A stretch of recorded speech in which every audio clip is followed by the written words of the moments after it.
Idris? Thank you. Mr. Chairman, let's start off with you. Can you just give a sort of broader assessment of Israel's military strategy in Gaza? It seems there's sort of a clear and then not hold, which allows Hamas to come back in areas. How do you see, is that a sustainable strategy? And have you seen a credible day after plan from the Israelis so far? And Mr. Secretary, you mentioned Vice President Harris being a key player. Could you give an example of when you've seen that? And then personally for you, what are you hoping to achieve in the remaining 6 months? And looking back at your tenure, what do you see as your legacy? And what's your biggest regret that you've had in the past three and a half years?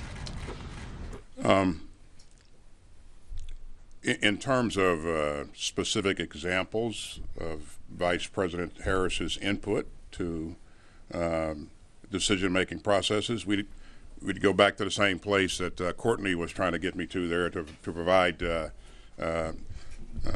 information of that we dealt with in that process, and I'm not going to do that. But what I will tell you is that if you just kind of look at the things that we have done, Idris, over the past 3.5 years, the strikes that we've had to take, the deployments that we've done, the decision to support Ukraine, there's just thing after thing after thing. She's always there. She's always a part of the process, and she's always very engaged. And the one thing that I would also tell you is that she absolutely loves troops, and she comes from the state of California, where, as you know, there are a lot of troops in that state, and so she's always been focused on the welfare of our troops and our families, and also veterans as well. So that's what I know, and again, she has been thoroughly engaged throughout. And what was the second part of your question?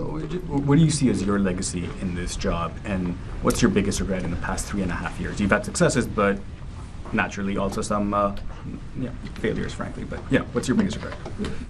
Idris, if my staff heard me talk about my legacy, they would have a heart attack, because they know that I never focus on my legacy. I'm focused on defending this country, taking care of our people, and making sure that we have what we need to do those things. And again, I think as long as we're doing the kinds of things that we are doing and have done, the legacy issue will take care of itself. Again, if you look around, there's a lot of points on the board, and if it's a fact, it's not bragging. It's just a fact. You look at what I mentioned earlier, what we've done with the Philippines and throughout the Indo-Pacific. You look at the fact that NATO is more unified than it's ever been. And it goes on and on and on. I think this team has done remarkable work. And I mention a team because it is all about the team. We have some of the greatest and most talented professionals here on the OSD staff that I've ever had the chance to work with. And of course, the caliber of people we have on the Joint Staff. But our troops are out there doing amazing things every day. And whatever successes we've achieved is because of them and because of the great families that support them.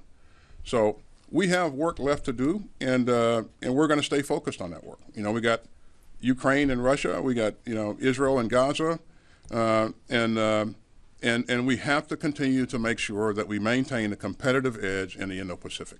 So, I'm sorry? Biggest regret in the past 3.5 years? I'll tell you what my biggest, what I'm grateful for most is having the ability to serve with the kinds of people that I just described. So, to answer your question, Israelis are operating in a very complex urban environment with an extensive tunnel network.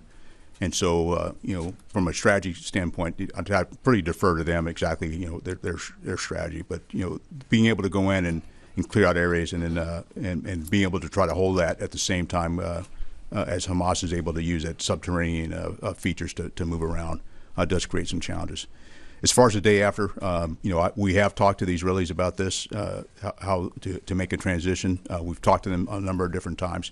there's not a lot of detail that I've been able to see from a plan from them, and that this is something we'll continue to work with them on, because it's going to be important for the security of the region of how you work that day after, as well as we work and talk to some of the other nations, partners in the region as well. Okay, we have time for one more. We'll go to Charlie, CBS. Thank you. First of all, Mr. Secretary, as we